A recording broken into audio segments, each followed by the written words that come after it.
When I first interviewed Richard McCandlish a few years ago, he talked about a creature called the Ohio Howler. At the time, I didn't realize it was completely different from the southeastern Ohio Bigfoot and the southeastern Ohio Grassman. Rich described this creature as having hair that was able to reflect all the colors of the forest, depending on its surroundings, even when the sunlight would change. And when he described to me how he actually got this footage, what he went through to get it, I was in awe.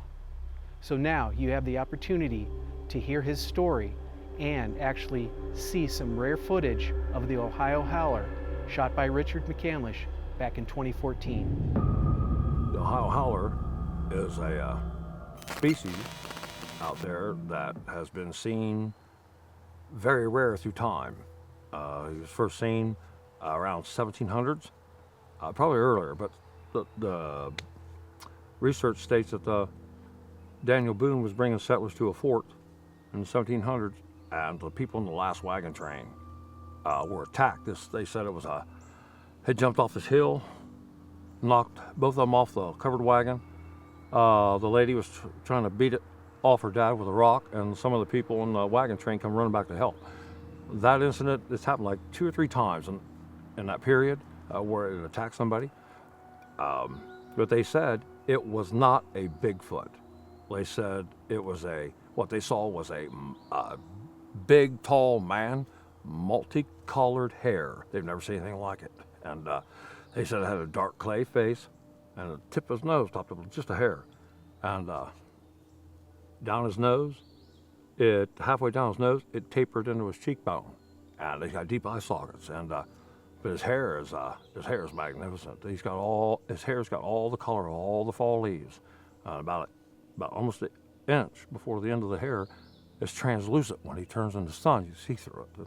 The Ohio Howler, he's so rare because I only did just a little bit of stuff when I was looking at Bigfoot and all that stuff, researching through the years.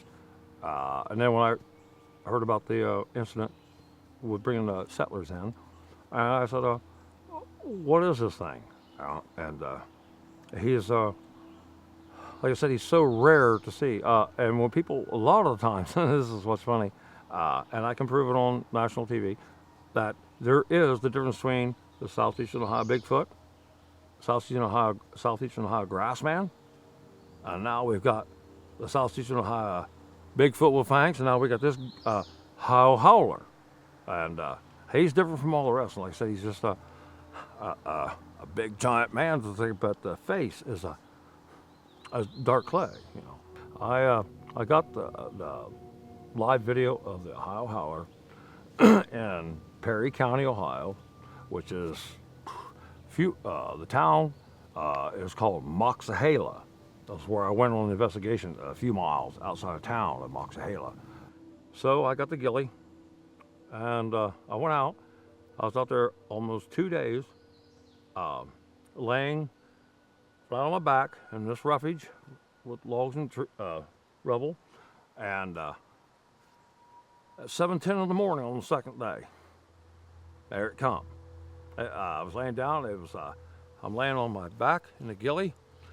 10 feet in front of me, there's a drop-off, an 8-foot ledge. There's a path that walks right around and goes down this way and goes all the way down to the bottom, down to the mountain.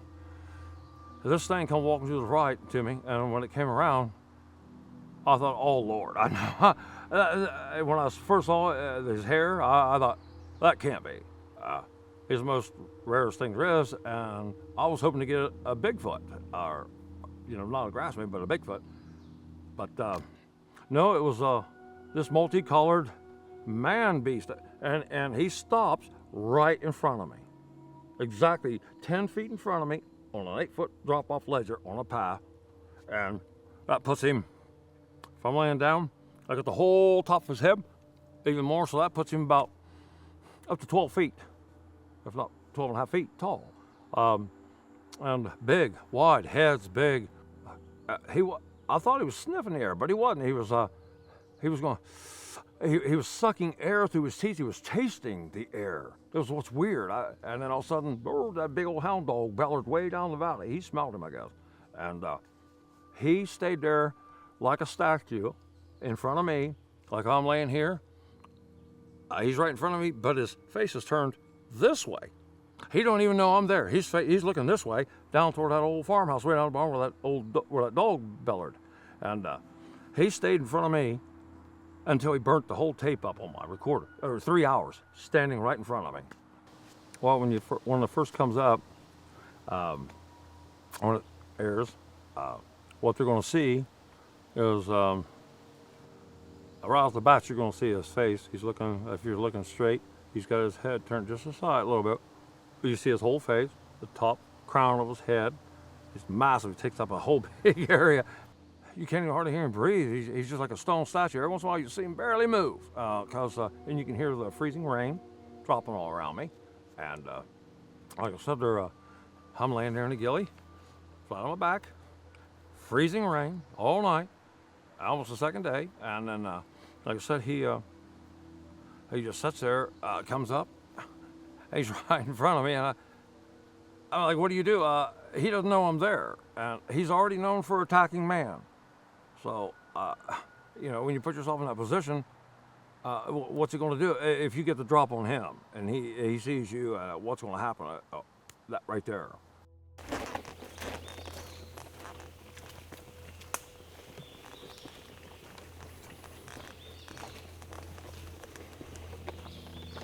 I got the recording of the Ohio Howler just about 1/8 of a mile from our cabin in the National Forest. On my way back to the cabin, I was like just walking along, and I thought I heard something beller, but it was too far in the distance, and it didn't beller anymore. So I just kept on walking, and all of a sudden, then I heard it was like I can't even mimic it, like siren, and I hit the recorder. That one went off, and another one went off in the distance, another one went off farther away, and I thought, what in the fire is that critter? You know, it's not a Bigfoot growl thing. It's nothing what the grass people do.